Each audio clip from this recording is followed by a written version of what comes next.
And that was one time that fashion curiosity definitely didn't kill the cat.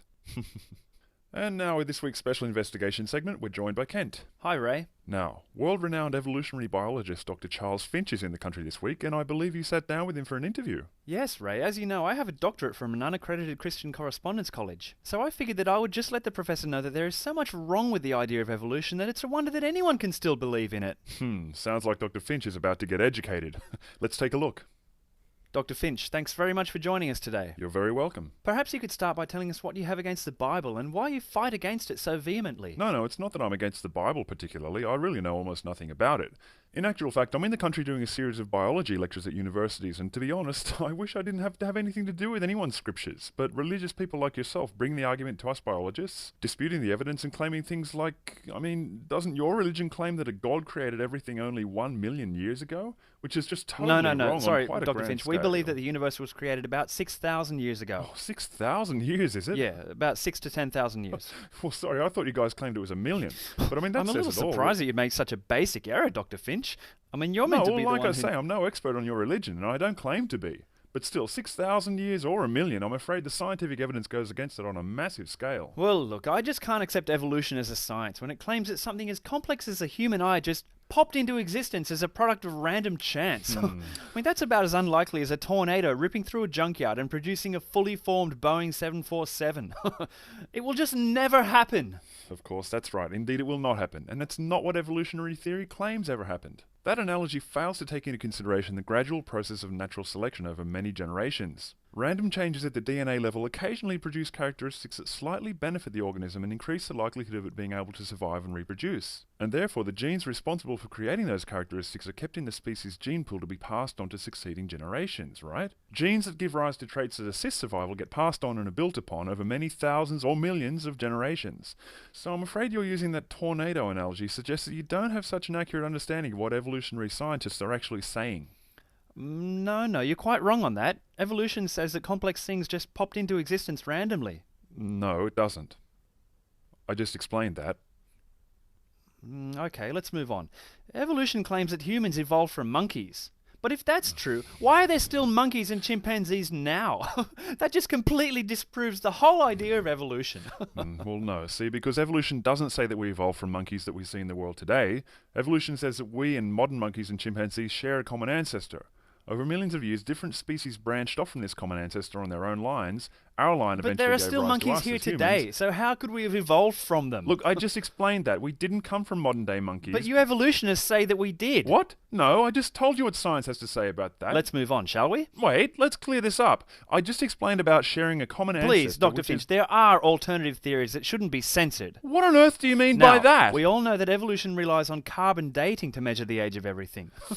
Carbon dating is actually a useless tool of measurement. Well, again, and it has no, been we well don't and use true- carbon dating to measure the age of everything. Carbon dating has very well-known limitations, and for that reason we use a wide range of methods for dating fossils and such as potassium argon and other radioactive isotopes but such still, as thorium. evolution fails as a science in that it claims that complex things like the human eye just popped up randomly. That's like saying that if a tornado went through a junkyard, it would produce a Boeing 747. It's just too Hang on. complex. It will Hang on. never Hang on. happen. Why are you repeating that? That's not what modern biology claims. Evolution is a gradual process of very Yes, non-random... I see you're quite stubborn on that point. Let's move on. Well, it's what evolutionary science actually says. If you knew anything about biology, you wouldn't have to make things up Why about do it you to argue still against... trust carbon dating exclusively? What? We don't. I just explained Why that don't to you you. just put your faith in something with solid evidence to back it up, like Christianity and creationism? Evidence? Yeah, you don't have any. Hold on, you want to talk about evidence? As I understand it, you guys unquestioningly believe in an ancient book that says some carpenter called Moses died and came back to life at a Christmas party or something. What? It was Jesus that was nailed to a cross at Easter. Well, okay, and he Jesus rose from then. the Just dead to because it save says you so and in I this- from our sins, okay? Okay, well, I wrongly had the idea it was Moses. But You where's were the evidence? wrong about what we believe again. I can't believe you'd embarrass yourself by making mistakes about what our religion hey, I claims. heard you. I was wrong. Why won't you admit that you were wrong about the random chance thing? Twice. Well, and the because monkey I thing, wasn't and the- wrong about that. And let's move on now. Now that we're speaking of evidence, why can't you name even a single example of a fossil of a transitional species? Oh, come on. Don't if even you have just one. read a book on evolution... No, sorry, you'd Dr. see- Finch, sorry, but science requires evidence. And we're afraid that there is simply no evidence for evolution, Right. and that there aren't any transitional fossils. Science hasn't produced even one transitional Look, fossil. Okay. Wait a minute. I'm nearly finished. There isn't any evidence for evolution, and you've never produced even one transitional fossil.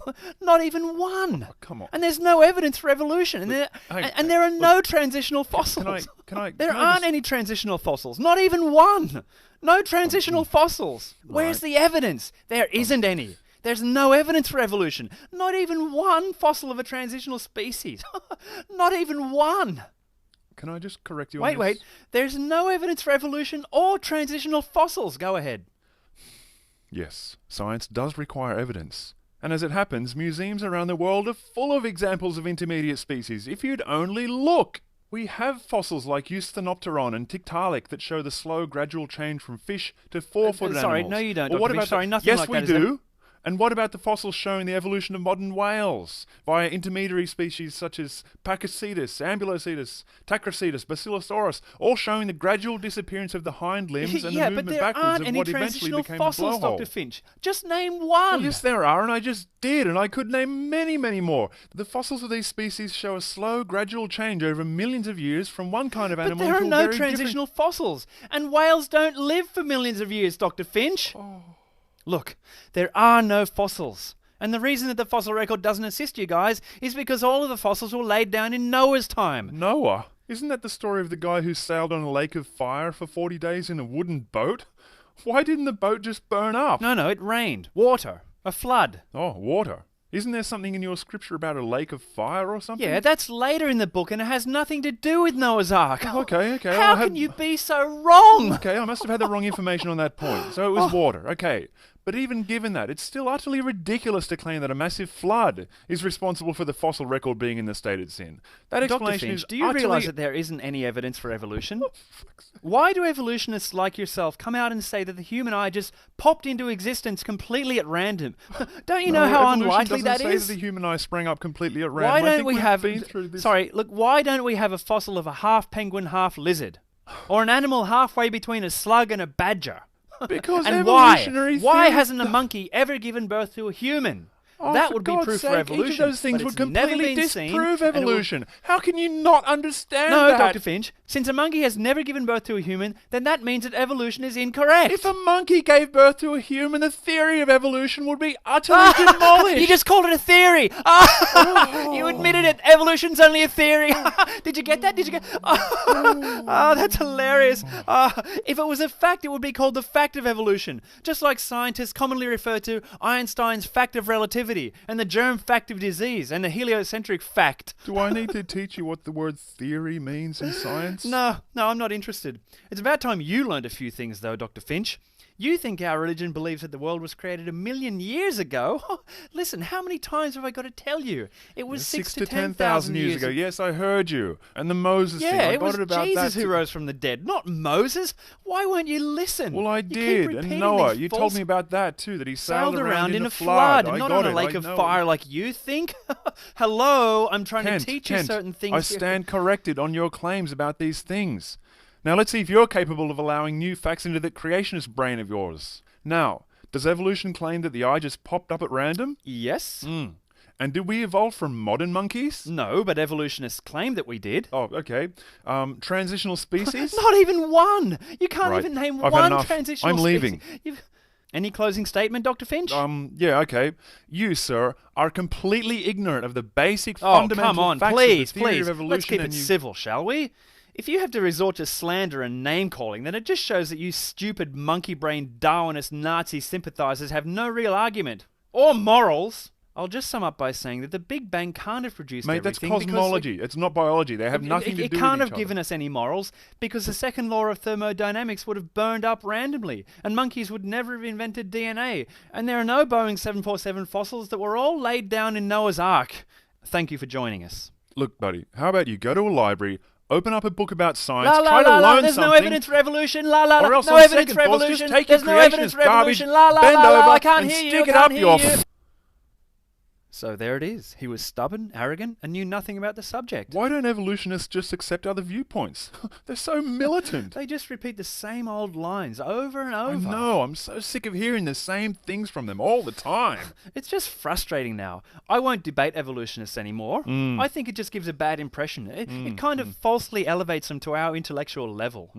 I mean, we've got thousands of years of 100% consistent non-intervention from an invisible Middle Eastern deity, plus a self-proclaimed infallible text written by cattle-sacrificing Iron Age superstitious nomads, and they've got nothing but 150 years of unbiased, peer-reviewed research and conclusive confirmation of their biological models from across various scientific disciplines. They don't deserve to be on the same platform as us. So that's the last time I debate a history-denying non-creationist. That's a pity. Actually, no. I've changed my mind. Even though all of my arguments were thoroughly debunked decades ago, I want to spend the rest of my life constantly repeating them, so I'll keep on. That's more like it. That tornado through a junkyard thing is a great analogy. They've got no comeback for that. There's no evidence for evolution. Another excellent special investigation, Kent. Once again, letting the facts speak for themselves. Thanks.